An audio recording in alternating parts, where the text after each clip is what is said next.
But you know, for me, you know, watching all of the shows, including the animated series, I never felt that the ending of the shows recycled anything. I mean, I was always, you know, more just because of, you know, it was part of my childhood. You know, I had that attachment to the original series, but I was like, I went from series to series to series, from 1987 to, what was it, 2005? Mm-hmm. Like, there was always a new Star Trek on. It was great. But there was something to be said about being hungry for it again. I took it for granted that it was always going to be there. And when it wasn't, I was like, oh wait, there's no stuff. Well, I think sort of a crucial point was when Paramount decided to launch Deep Space Nine while Next Generation was still going on, and then decided to greenlight the movie while Next Generation was still going on, and then Voyager. And there was a lot of Star Trek, and you know, it's different than like a Law and Order, which, you know, people just turn on and it's, you know, crime procedural, and there's a million just people just watch it regardless and don't care. Star Trek's a different beast, you know, and I think though also, I mean, there was an effort on Enterprise not to recycle, but the format hadn't really changed since Next Generation. I mean, the way we told stories on Enterprise was very much. By the way, that was not how we wanted to do it. Right. We wanted to do a show that was set on Earth. Right. And it was about the building of the first starship. It was all like JJ's movie was going to be built in this giant shipyard on Earth, and there was going to be the Klingon attack in the cornfield and all that. And the urgency to get a ship off the ground, a warp ship off the ground, was to protect Earth. The end of the first season was going to be the liftoff of the Enterprise. I love that network. idea. The network, they just wanted the format. They wanted the format. I love hearing that. I had no idea, because I loved the first season of Enterprise. My one criticism was it would be so cool if they met the aliens later and it was just sort of more of a slower rollout. And to hear you say that, I wish you scared. did that. They didn't even want a prequel. The only reason that temporal Cold War business, if you remember that, is even in there was because they insisted that there be some futuristic element, because they felt Star Trek was about the future, not the past. Right. And they didn't even want to do. They wanted to do a show that was set further in the future than Next Generation and Voyager. And to it, Rick and I were like, well, what's more futuristic? Are the uniforms tighter? Right. Are the what is it? The they have a pattern. Smaller? They have a nice what is it all? What does that mean? Borg captain. So I don't remember what the whole point was, but the format. I agree with you completely that and I think that's the alien of the week format was tired. And I think that's really what ended up sort of hurting us. I don't think it hurt us because again, I thought Enterprise was a great show as a Star Trek fan. Best pilot of any of the sequel series, and just great episodes throughout. But the way we were telling stories wasn't week to week. Listen, the pilot was incredibly exciting because we capitalized on the Earthbound stuff. We were able to do kind of what we wanted to do. But once you just got into week to week, you're back was like, into, oh shit, we're back into kind of like this again. Now, if I recall correctly, also you wanted to do serialized, but the network was against it. Finally, let us do it in the third season. But yeah, they were very limited. Which would have been very groundbreaking for Star Trek. I mean, Deep Space Nine toyed with it a little bit, but because Star Trek traditionally had always played in syndication, this is right before there was this sort of thermal shift in the business. It's sort of like the last vestiges of a previous way of doing something. By the way, that might be, if you asked about if Star Trek was created today, you might very well see more of a Game of Thrones motif with a highly serialized, intricate storyline going on, if it happened today. Well, let's talk about that, because a lot of people are saying the movies are great, but it's been what, 3 years, since the last movie. We want more. We have a hunger for more.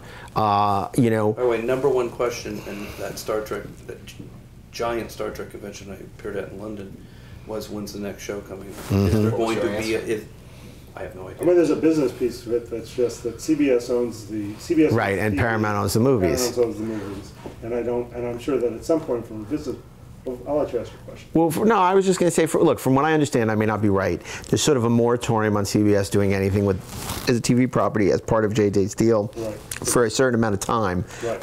And I guess Bad Robot would have first crack at developing it. I can't imagine that, particularly since they've had so much success in TV, I can't imagine that, they would not because particularly they're so protective now over the franchise in terms of what they will and will not allow. So, the real question is, look, if any of you were to be developing a new series or as a fan, what would you expect? What would you see? And what do you think would have the most chance of success, if relaunching Star Trek today as a TV show?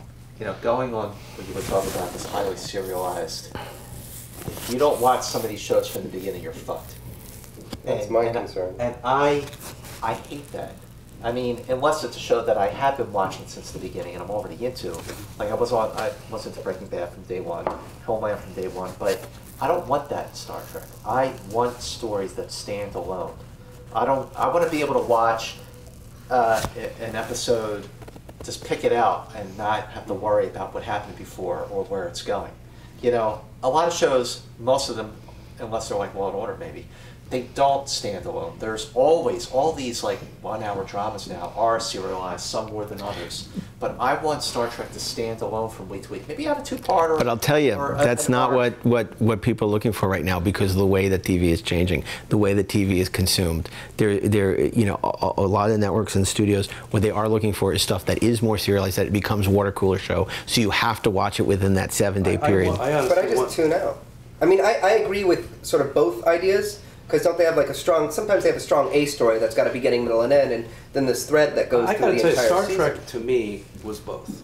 Yeah. Because it would tell standalone stories, but especially as it went on, it had a very rich mythology that was constantly being added and expanded. And I think the fact that you just wrote a book about the Federation. Is it the history of the Federation? Yeah. Okay, the history of the Federation. Okay, this is a TV show. You wrote a history book. It's like the rise and fall of the Third Reich. There's a very strong serialized element to Star Trek. I think it would be interesting. I wonder if how it would do on a network. The network we were on was not really a very strong network. It was on Enterprise. At the time the show was being developed, NBC made a very aggressive play for it. Did they really? Oh yeah, very aggressive. I think I'm allowed to talk about this now. NBC. The statute of limitations has run out. Well, UPN doesn't exist anymore, so. No. NBC is. Actually, it's the only network growing right now. I just read that today. Well, that's CW. I'm talking about NBC. Oh, NBC, yeah. NBC made an extremely aggressive play for the show, saying, put it back on NBC. This is the show where it all started. And Paramount went with the network that it owned. Right. As a business decision. As a business decision. Wow. I wonder how it would have done on NBC. It's I interesting. don't know how a Star Trek would do on an NBC today. It'd be very interesting. Right. But it would also be interesting to see it done as something. And by the way, it will. I guarantee you, if it's J.J. Abrams doing it, it's going to be on the network. Yeah, no, I would agree with that. One thing that I would also, I mean, I want to get to your thoughts on it too, but one thing about JJ's movie that I liked was the tone. Mm-hmm. The tone was fresh. It was vibrant. It was positive. It was not dark. I mean, I like dark. I like Empire Strikes Back. Okay, I like dark, but it was especially with the Dark way. is Saw, I think. I don't think Dark is. But dark. Well, Scott, I wonder if you can contrast that because one of the reasons I think there is this appetite for new TV series is, and this is true of all the Star Trek movies, the TV series could do something on a weekly basis, mostly concentrating on character that the movies can't. The movies inherently have to be about some big event, and when they're not, say, insurrection, they're generally deemed a failure. Because you have to put the Earth in peril. You have to do something big. There have to be big stakes for a movie. It can't be the small little. You can't do Sub Rosa for a movie. So I just wonder how you feel that paradigm. Do you need a TV show to sate your Star Trek passion as well as the movies? Do you think the movies can go on without a TV show? One thing about doing a film versus TV show is, there's always going to be.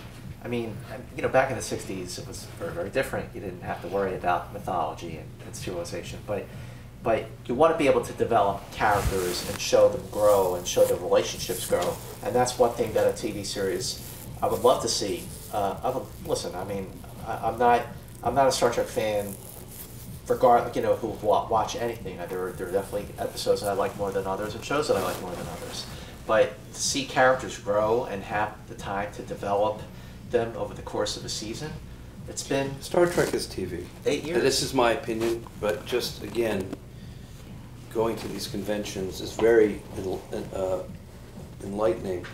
People aren't talking about the movies at all. I'll get a couple of, oh, I like First Contact, but all the questions are about the television series. That's how it started. That's what it is. Some of the movies are great, some are not. It's not the same. It's not, Star Wars is all movies. Mm-hmm. This Star Trek is TV. But I would definitely want to see a show, and definitely the film. The films are going to continue in this way anyway because it was already set up.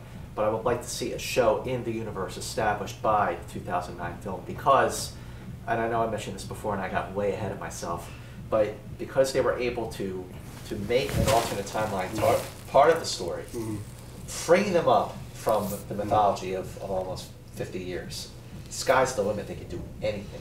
And what was your? Also concerns me though. Well, but not. I agree with you, but I'm also concerned. Why does it if you maintain the ideals of what Star Trek is. As long as they You know what I mean? The morality tales. Yes. The characters. I think we're close to something really interesting. What concerns you? Well, you guys just made the distinction right there, and when you say they can do anything, that's where I'm like, whoa, hold on. What do you mean anything? What, do you find the mythology constricting? I don't. I like the mythology. I do. I found that, in some of the same way that, and I'm not comparing Star Trek to Star Wars, but part of the problem I had with the prequels, other than the fact that they were just bad movies, was that they had a mythology that they had to lead into. So they were. That's because they were prequels, but looking forward, let's take the next Star Trek series is the next step and it's the chapter of history. Can't anything happen? But you just said anything can happen. Can't anything happen? If you're setting it in the universe that was established by this film, then why not call it Star Blazers? There needs to be a Star Blazers. Well, I'm just asking a hypothetical question. Why not erase history and call it Star Blazers? Why not create your own show and make your own? Well, because he still likes to go. I'm asking serious. So what's at the core that's left for you? Well, the core that was left was what I just told Rod, which is morality tales, which is developing characters. I mean, and also the character. Okay, when you say a show, what's interesting?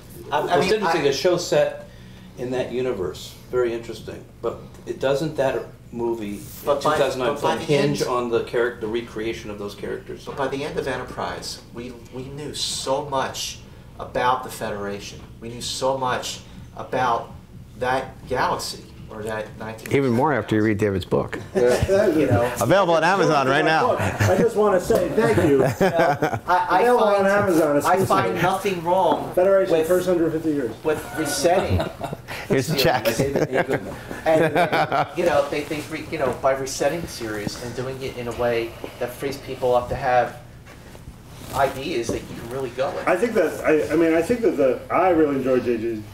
Abrams' movie. I shouldn't just call him J.J. Abrams' movie because I enjoyed seeing a little bit of reinvention of Kirk and Spock in a modern way. Yeah. That Spock, that I felt it was true to Star Trek. I bumped on it. I bumped on things in the movie. I bumped that they seemed to be able to beam across the galaxy, which seemed like, from a storytelling point of view, something they should have thought twice about. But I like that idea of taking these actors and saying, okay, let's explore these characters because our Nimoy and Shatner are getting old. We've lost a couple original series actors. We can't rely on them to fill in these characters anymore. But there's so much fun to have with Kirk and Spock interpreted in the new modern way that we make TV shows and movies that I like. I agree with you that I would like to see, because it was modern. The movie was current, and if you took that idea and took it, into a TV series, I think there are more sort of ways to approach stories that are more relevant, the morality tales that are more relevant to our audience now, to a young audience that didn't grow up on Star Trek. So is that still bring in the intelligence? So let me ask you this: to bring in the intelligence of the writers who've written this before. That you want to make sure that the people who are going to be writing this thing and making this thing are the same level of intellect that have done the show. Is the consensus that reinventing Star Trek by reinterpreting the original characters and doing Kirk and Spock, so you feel that was a good decision, a wise decision? I enjoyed every minute, and I had an experience. I got this was just an amazing, as a fan, to get to do this. Seth MacFarlane got invited to the premiere of the original of the J.J. Abrams movie. And you were his date. He couldn't go. So he gave me his ticket. So I took my son, and I'm sitting in the row, with George Takei and Walter Koenig. I mean, they're in my row, and Jonathan Frakes, and I'm watching the Chekhov scene and him doing the bad Russian accent joke. And I look over, and Koenig is laughing his ass off. And there was just because he's just enjoying the moment. And there was just something about seeing that experience, and I enjoyed it. I thought there was an audacity to it, and I enjoyed it. It had to be audacious. Two things struck me about the movie: that these characters are so iconic, and there's such a hunger to go back to them that other actors playing them is acceptable. Right. There was great skepticism, myself included, that they could pull it off, and they did. Also, it's the first Star Trek movie since the original Star Trek the Motion Picture that actually had a budget, and quite a large budget compared to certainly the movies I worked on, which were relatively low budget. So you were able to get some spectacular sequences. The caution was that I thought a couple of the sequences were things you could see in any movie. And there was one thing that the Star Trek movies to me did well, is that the action sequences there was something going on. It was a character motivated. The best example being the Nebula cat and mouse from Wrath of Khan. And I would argue the deflector dish scene in First Contact is also a great set piece that we hadn't really seen before. And JJ was able to, do something spectacular with it. I mean, how did you feel about the creation of this other timeline? I mean, it didn't bother me at all. But I also was at the premiere with my best friend, who's a ravenous Star Trek fan, and he did not like it. He did not like Vulcan being destroyed. He didn't see the point in it. But he's like, I don't know if you call him a purist or whatnot, but I worked on the franchise for a long time, and I thought it was a breath of fresh air. It was a little I worried that I got a little confused by the time travel, and if I'm confused, well, it's not a good idea. But, I thought it's in some ways the only thing you could do in this movie. I understand what Rod's saying. I feel a great connection to the timeline that was not dispensed with. I think you pointed it out correctly. Because some people think it was erased. It wasn't erased. It's very clear that it still exists here. You can always go back to it. And that was the ingenuity of it. So I'm not as worried. So my worry was literally his comment. I love the timeline for the exact reasons that you said, and I've said the exact same thing. This is great. They can go off and do whatever they want. The original timeline's intact. Right. So those of us who are purists, it's still there. I want to say two things. If they want to go in this direction, that's great. And I just took your comment to the extreme, but I understand what you mean by it. Here, two things I want to say. One is that when I saw, forgive me for knowing dates, but I saw that movie on April 21st, 2009. And I was sitting in the Paramount Theater on... What's that? Hitler's birthday. Popped up on your phone. Wow. That's impressive. I don't know what's more impressive, that he remembered or that you know Hitler's birthday. I'm sitting there watching, and there's that Massacre. But anyway, moment on the bridge. There's the moment on the bridge when Spock says to the rest of the crew, the ship from the future has altered our destiny. Where we were going to go has now been altered. At that split second, I went, whoa. I went, wait a minute. So you're Keanu now. Me that the last 45 years never happened, and I was like, I said, wait a minute, and then I went, okay, all right, it freed him up, but your concern goes back to what started this whole conversation. This whole conversation is, what is Star Trek? What is it about Star Trek that we love?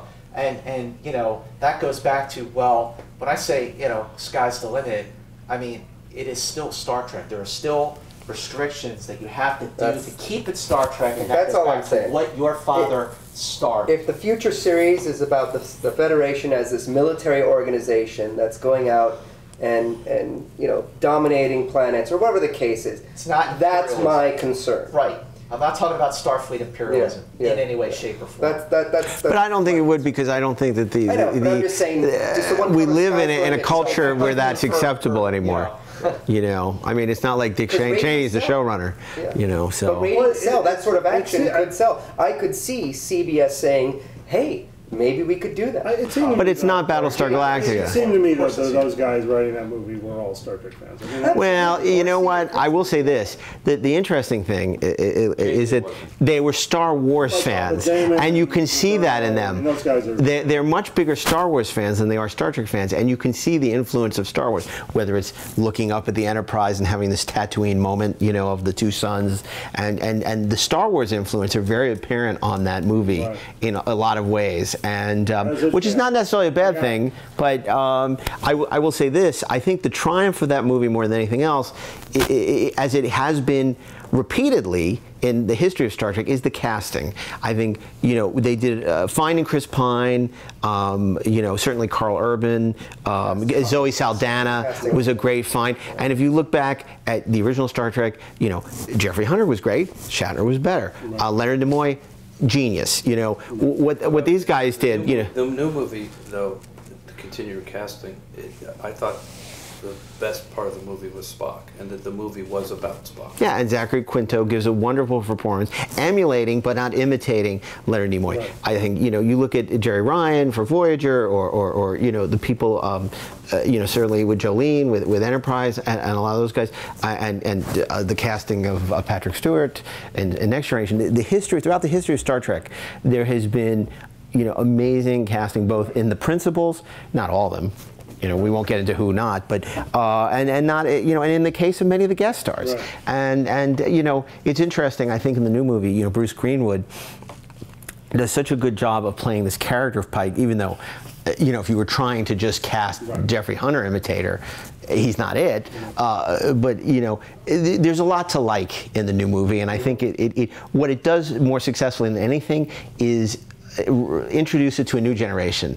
You know, we're always going to be the curmudgeons who have, you know, many of us who've fallen in love with the original Star Trek or Next Generation or whatever, and there's no way to please us. Well, no, you know. every new Star Trek iteration has people who said the last one was better. Why are they doing this? Why are they doing Next Generation? There's so many people, so many Star Trek fans who hated Next Generation when it came out. And then same thing, Deep Space Nine. Why are you doing that? Next Generation is a good job. I mean, it's so there's no pleasing us. And that's part of the fun. And the success of the movie, I think, is largely the fact that it attracted such a, you know, a new audience to Star Trek, you know, that maybe hadn't watched the show before. And I can't tell you how many times I heard from people, "Oh, I never watched Star Trek, but I really love that movie." And you know what? I think that ultimately is a good thing.